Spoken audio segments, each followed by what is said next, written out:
Welcome back. Ticks, ticks, ticks.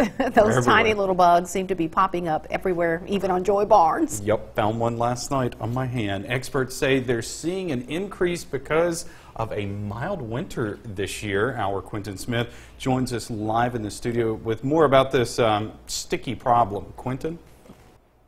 Joey, with warm weather here, many homeowners are spending more time in their yards. But while they're outdoors, they should be cautious of ticks trying to latch on to them.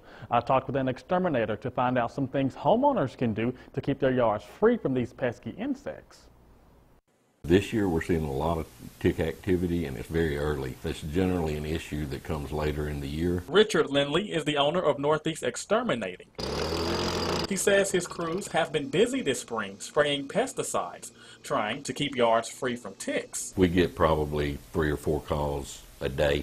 The tiny insects are usually found in tall grass, bushes, or hedges. You don't have to be deep in the woods. You don't have to be out hunting or something like that. You know, out in your yard, you're just as likely to encounter ticks there as well. You don't necessarily have to have pets. Lindley says tick bites should not be taken lightly. There are documented cases here in Golden Triangle area of people that have contracted Rocky Mountain spotted tick fever this spring. With summertime just around the corner, this makes an ideal time for homeowners to be out in their yard. So, to help treat the tiny bugs, Lindley has this advice. Insect repellent is very helpful. Make sure that it's got a high DEET content. And another thing that is sold over the counter that you can use to treat like your pants if you're going to be out hiking or in the woods is permethrin.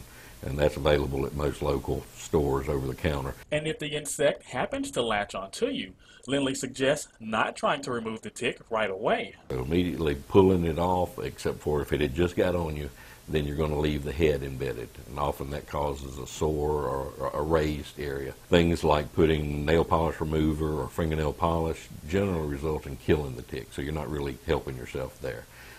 Putting Vaseline over the tick will generally cut off airflow, and they may try to remove themselves to get to where they can breathe, because otherwise they're going to die. But there are also tick removal cards that you can get at drugstores and other general stores. And if you're going to be out in the yard, Lindley also suggests wearing bright colors and long sleeve clothing.